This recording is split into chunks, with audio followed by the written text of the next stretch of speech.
notre rédemption approche. Ta parole est éternelle, Alléluia, la bonne nouvelle, Alléluia, ta parole est éternelle, Alléluia, la bonne nouvelle, Alléluia. Le Seigneur soit avec vous.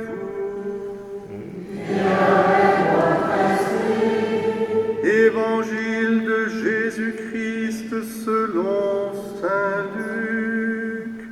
Gloire à toi, Seigneur.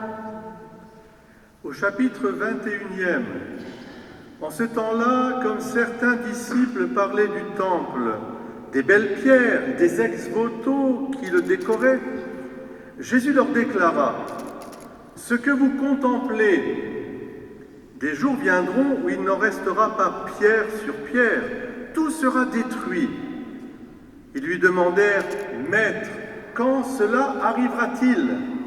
Et quel signe que cela est sur le point d'arriver ?» Jésus répondit: « Prenez garde de ne pas vous laisser égarer, car beaucoup viendront sous mon nom et diront: c'est moi, ou encore: le moment est tout proche. Ne marchez pas derrière eux. Quand vous entendrez parler de guerre, de désordre, ne soyez pas terrifiés. Il faut que cela arrive d'abord. Mais ce ne sera pas aussitôt la fin. » Alors Jésus ajouta: « On se dressera nation contre nation, royaume contre royaume. Il y aura des grands tremblements de terre et en divers lieux des famines, des épidémies, des phénomènes effrayants surviendront et de grands signes venus du ciel. Mais avant tout cela, on portera la main sur vous, on vous persécutera, on vous livrera aux synagogues, aux prisons, on vous fera comparaître devant des rois et des gouverneurs à cause de mon nom. Cela vous amènera à rendre témoignage. Mettez-vous donc dans l'esprit que vous n'avez pas à vous préoccuper de votre défense. C'est moi qui vous donnerai un langage et une sagesse à laquelle tous vos adversaires ne pourront ni résister ni s'opposer. Vous serez livrés même par vos parents, vos frères, votre famille, vos amis, et ils feront mettre à mort certains d'entre vous. Vous serez tentés, détestés de tous à cause de mon nom. Mais pas un cheveu de votre tête ne sera perdu. C'est par votre persévérance que vous garderez votre vie. » Nous avons conclu l'Évangile aujourd'hui en disant « Acclamons la parole de Dieu », n'est-ce pas? Est-ce que vous êtes d'accord pour acclamer la parole de Dieu que vous venez d'entendre? Oui. C'est pas possible. Est-ce que vous êtes d'accord? Oui. Mais est-ce que vous ne seriez pas un peu maso? Non. Qu'est-ce qu'on vient d'entendre dans cette parole? Qu'est-ce que nous dit l'Évangile? Que tout s'écroule, que c'est la fin, les persécutions, et tatati et tatata, le tremblement et tout le tremblement, comme dirait l'autre. Et alors, mais c'est pas possible que ce soit la bonne nouvelle du salut. D'autant plus qu'aujourd'hui, on est abreuvé de tout le temps. On est abreuvé de quoi? On est abreuvé par les infos en continu, de toutes les catastrophes, de tous les tremblements de terre, les épidémies, les guerres, les violences, la violence dans laquelle notre monde s'enfonce. Alors, c'est incroyable, on a l'impression que Jésus est en train de décrire ce que nous vivons. Et pourtant, il a écrit ça il y a plus de 2000 ans, il y a 2000 ans, un peu plus. Et alors, pourquoi est-ce que ce serait la bonne nouvelle? C'est ça la question qu'il faut se poser. Puisque à la fin, il nous dit, quand ça arrivera, eh bien, pas un cheveu de vos têtes, il y en a qui n'ont plus de cheveux déjà, mais pas un cheveu de vos têtes ne sera perdu. C'est une bonne nouvelle d'ailleurs pour vous. Hein. Mais il nous dit, quand cela arrivera, eh bien, persévérez dans la prière, et à la fin, parce qu'on n'a pas lu tout à fait l'ensemble, à la fin il dit, relevez la tête. Alors vous avez fait bien de relever la tête aujourd'hui. Relevez la tête. Acclamons la parole de Dieu. C'est donc qu'il y a quelque chose qui vient bouleverser notre façon de voir ce monde qui roule d'âge en âge et vient mourir aux portes de l'éternité. Baudelaire disait ça du péché, qui est à l'origine du mal, et qui fait que ce monde est le même depuis Adam et Ève, depuis Caïn et Abel, etc. Noé, vous pouvez voir toutes, et nos siècles précédents. L'histoire de France, même, on peut le regarder, il y a toujours eu ces tremblements, si je puis dire. Alors, pourquoi le Seigneur vient nous parler aujourd'hui? Il nous dit, surtout, ne craignez pas. On va vous dire, c'est moi, j'arrive, c'est la fin des temps, nanani, nanana, etc. Et vous avez entendu dans l'Évangile, qu'est-ce qu'il dit? Il dit, des gens se feront passer pour moi, ils se mettront sous mon nom. Sous mon nom. Alors là, c'est une indication importante. Tous ceux qui sont ce qu'on appelle les antichrists, sous le nom du Christ, c'est l'antichrist. C'est-à-dire toutes les prétentions d'instaurer, je dirais, la messianité, le salut, le paradis, ici-bas. Ça, c'est toutes les tentations antéchrist. Parce que le Seigneur nous a dit déjà, mon royaume n'est pas de ce monde. Il nous prévient. Mais il est en commencement dans ce monde. Et donc, pour équilibrer la chose, il faut relire Saint Paul. Saint Paul nous a dit aussi, il nous a bien pris à revers là aussi. Boum, bam, bim. Il y a des gens qui sont affairés à ne rien faire. Voilà ce qu'on entend dans l'épître de Saint Paul. Affairé à ne rien faire, vous savez, c'est un choc entre deux mots qui sont antinomiques. On appelle ça un oxymore, comme un clair-obscur. Affairé à ne rien faire. Donc, ce n'est pas pour nous désengager de ce monde que le Seigneur vient nous rappeler que le royaume des cieux est autre chose que ici-bas. C'est au contraire pour être les témoins. Il nous le dit dans l'Évangile, vous serez les témoins de mon nom. Persévérer dans la prière. Qu'est-ce que c'est que le nom de Dieu? Comment il s'appelle le nom de Dieu qu'on connaît bien? Oh ben alors là, mais je ne sais pas où on va là. Donc, alors, Jésus. Puisqu'ils se sont mis sous le nom de Jésus, nous mettons vraiment le Jésus en avant. Ce ne sont pas les antichrists, c'est vraiment le Christ qui sauve. Et Jésus, ça veut dire Dieu. Mais il sauve de quoi? Eh bien, justement, il nous sauve de tout ce tremblement. Regardez la nature.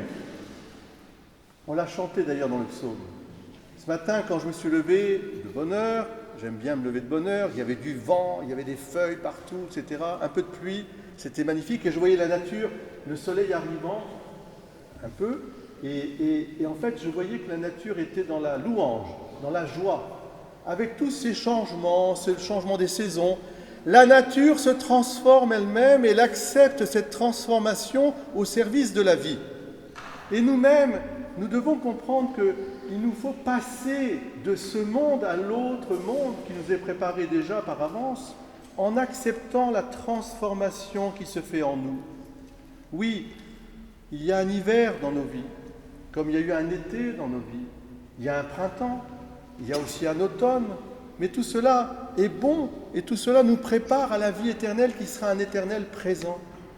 Il faut accepter de se laisser transformer. Et pour cela,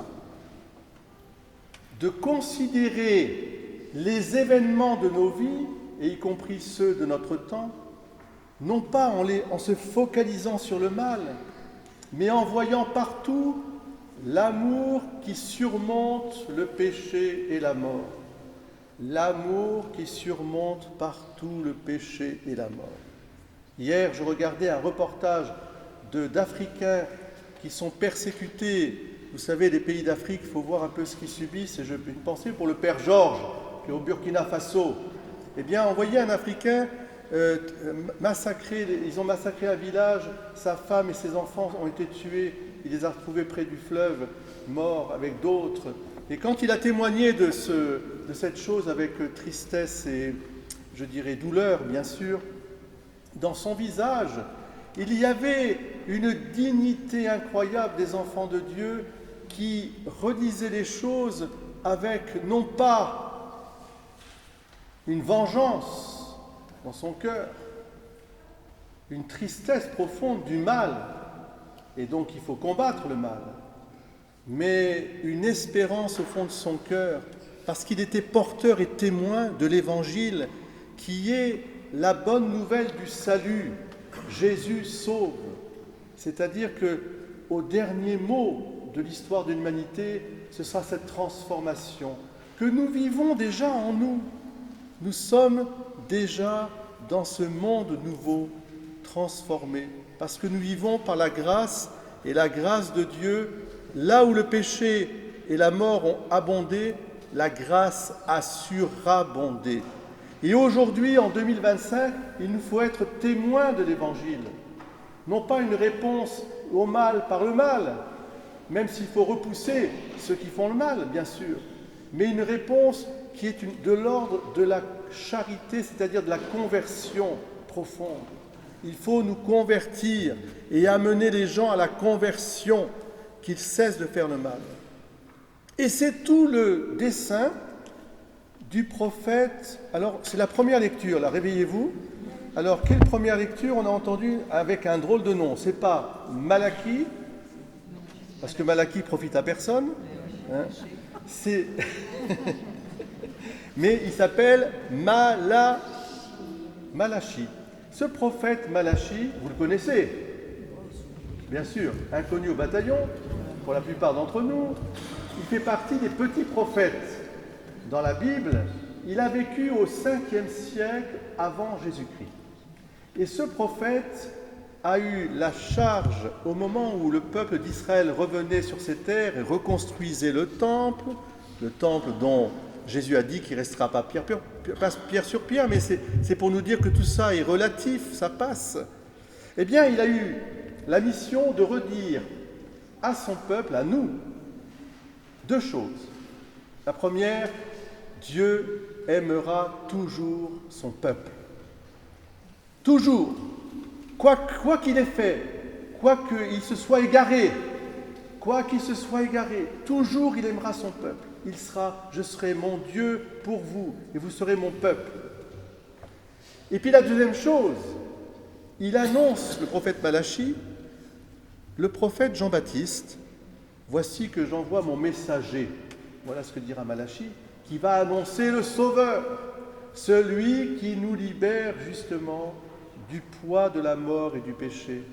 Non pas en supprimant sur terre ce drame qui secoue la création tout entière, mais en le transfigurant par un amour plus fort, comme Jésus a fait en montant sur la croix. Vous allez me dire, c'est le Fils de Dieu, mais en le faisant, il nous a montré, lui, le Fils d'homme, le chemin de l'humanité. Monter sur la croix pour donner sa vie pour ceux qu'on aime, en pardonnant aussi, en demandant pardon, comme le bon larron, et en pardonnant. Alors, c'est ce chemin qui transforme non seulement ma vie personnelle, mais le monde aussi, qui garantit au cœur de ce monde bouleversé, eh bien, que la charité est toujours là, l'amour plus fort que tout. C'est cet amour qui a été mis dans notre cœur. Je termine là-dessus. Il se trouve qu'aujourd'hui, nous fêtons avec Marguerite d'Écosse une grande sainte qui s'appelle Sainte Gertrude. Sainte Gertrude, elle a vécu au XIIIe siècle. Elle est morte en 1301. Confiée toute petite à 5 ans dans un monastère comme on faisait autrefois pour l'éducation, etc. Et ça n'empêchait pas qu'on pouvait sortir à l'âge adulte. Elle est restée moniale et elle a été, à 26 ans, elle s'est vraiment convertie à l'amour incandescent de son Jésus. Et Jésus lui est apparu avec son cœur. On l'appelle le héros, H-E-R-A-U-L-T, celle qui annonce, le héros de l'amour divin. En disant justement, Jésus lui dit, voici ce cœur profond pour conserver cet amour malgré ta faiblesse, malgré ton indignité, malgré tout ça, eh bien, c'est mon cœur qui se substitue au cœur, à votre cœur, à notre cœur. C'est lui qui vient dans votre cœur pour vous tirer à lui, doucement, tendrement, et pour vous permettre de vivre une vraie vie d'union à Dieu. Parce que la vie d'union à Dieu, c'est pour ça que nous vivons notre foi chrétienne, c'est pour être en communion. Et dit-il, et c'est la fin de ce prêche, aujourd'hui, il dit « J'ai institué l'Eucharistie, la messe, pour répandre cet amour infini. » La messe est le lieu où nous pouvons reprendre force et courage, nourriture, pour que notre cœur, blessé et parfois peut-être fatigué devant tout ce mal et peut-être un peu découragé, reprenne force et courage en disant « Puisque tu as donné ta vie pour nous sauver, je crois, credo, je crois que tu as sauvé le monde et j'en serai témoin. Je serai témoin que l'amour est plus fort que la mort et le péché, puisque tu es toi qui es le Sauveur. Jésus, Fils de Dieu Sauveur, j'ai confiance en toi. » On le dit ensemble. Jésus, Fils de Dieu Sauveur, j'ai confiance en toi. Voici ce cœur qui a tant aimé les hommes et qui nous demande de l'accueillir. Si quelqu'un garde ma parole, mon Père l'aimera, et moi, avec mon Père, nous viendrons habiter dans son cœur. Amen.